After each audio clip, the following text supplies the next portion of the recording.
नमस्ते बच्चों, आप सभी का स्वागत है। आज हम नया पाठ शुरू करने जा रहे हैं, पाठ 16 आनुवंशिकता और परिवर्तन। अब विचार कीजिए कि क्या आपकी कक्षा के सभी लड़के और लड़कियां एक जैसे दिखते हैं क्या? कुछ मुद्दे दीजिए, आपकी किताब में दिए हैं, इन पर आप विचार कीजिए। उनमें समानता और अंतर ये नोट कीजिए। जैसे आप स्वयं हैं, आपके दादाजी है, दादी जी है, पिताजी है, माँ है, और इनके जो है त्वचा के रंग, क्या सबके त्वचा के रंग एक जैसे हैं? फिर चेहरे की रचना गोल है या लंबा चेहरा है? ऊंचाई है, कोई छोटे होंगे, कोई ऊंचे होंगे। आंखों का रंग, किसी की आंखें काली होती हैं, किसी की भूरी होती हैं।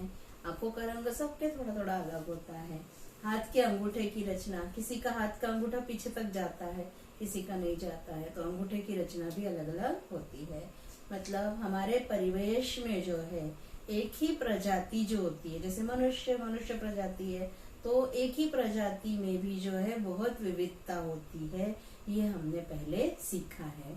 लेकिन ये विविधता वास्तव में निश्चित रूप से किस कारण से होती है, इस पाठ में हम इसी पर विचार करने वाले हैं। तो हमारा पहला टॉपिक रहेगा वंशागति। वंशागति क्या है? सजीवों के जो गुणधर्म है, एक पीढ़ी से दूसरी पीढ़ी में संक्रमित होने की जो प्रवृत्ति होती है, उसे वंशागति कहते हैं। सजीवों के गुणधर्म एक पीढ़ी से दूसरी पीढ़ी में संक्रमित होने की प्रवृत्ति को वंशागति या इनहेरिटेंस कहते हैं।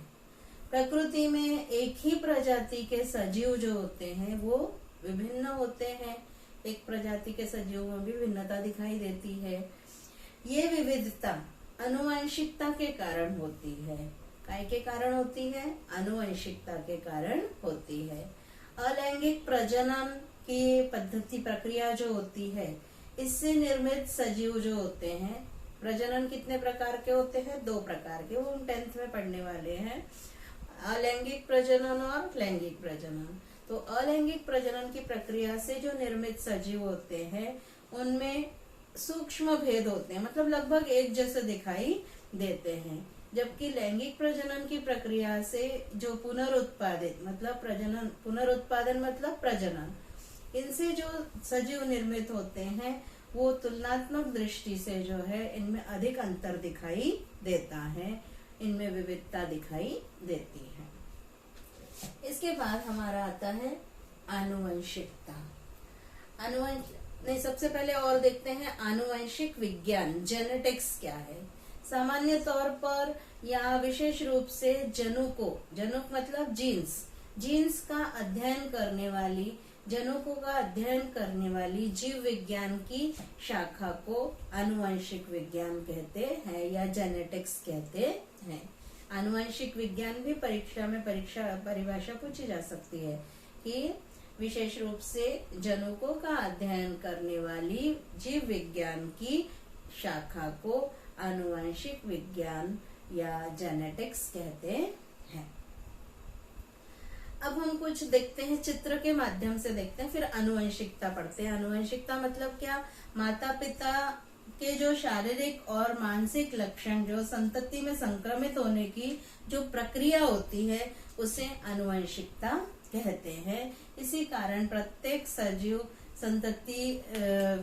की संतति उसके अनुसार ही होती है। कुत्ते के बच्चे कुत्ते के समान, कबूतर के बच्चे कबूतर के समान, मनुष्य के बच्चे मनुष्य के समान होते हैं। यहाँ पर बच्चों देखिए चित्र दिखाया गया है, प्रेक्षण कीजिए। अपनी कक्षा के मित्रों के कानों का ध्यान पूर्वक या बारीकी से प्रेक्षण कीजिए। तो क्या दिखाई देता है? 2 कान दिखाई दे रहा है, कान की रचना दिखाई दे रही है।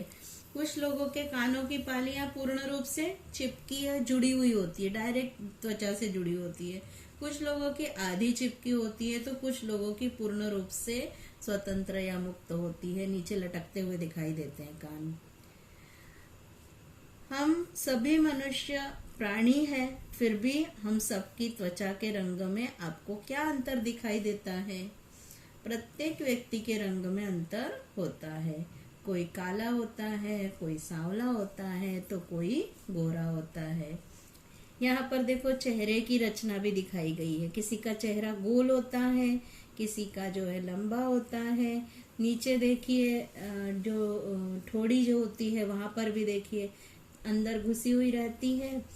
नाक और होठों की रचना देखिए, नीचे से गोल है चेहरे की रचना एक में, और नाक की रचना देखिए, किसी की ऐसी लंबी सी नाक होती है, किसी की चपटी होती है। होठों की रचना देखिए, होठों की रचना भी अलग अलग होती है। इसी तरह से कपाल पर बालों का कोण देखिए, अगर ध्यान से देखेंगे तो दो तरह का कोण दिखाया गया है। किसी का ऐसे नीचे बीच में से आगे आता हुआ दिखाई देता है, किसी का नहीं दिखाई देता है। आप सभी 9वीं कक्षा में हो। एक ही कक्षा में कुछ विद्यार्थी लंबे जबकि कुछ विद्यार्थी औसत कम ऊंचाई के क्यों होते हैं? अब ये सब चीजों में अंतर क्यों दिखाई देता है? तो आपकी कक्षा के विद्यार्थियों की ऊंचाई में अंतर का कारण उनकी विभिन्न वंशागति होती है।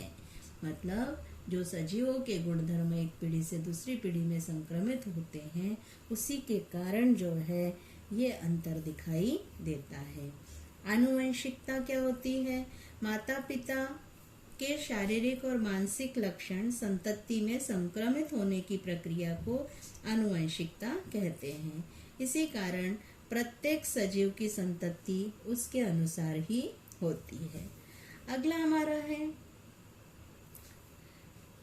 आनुवंशिक लक्षण और लक्षणों का प्रगटीकरण।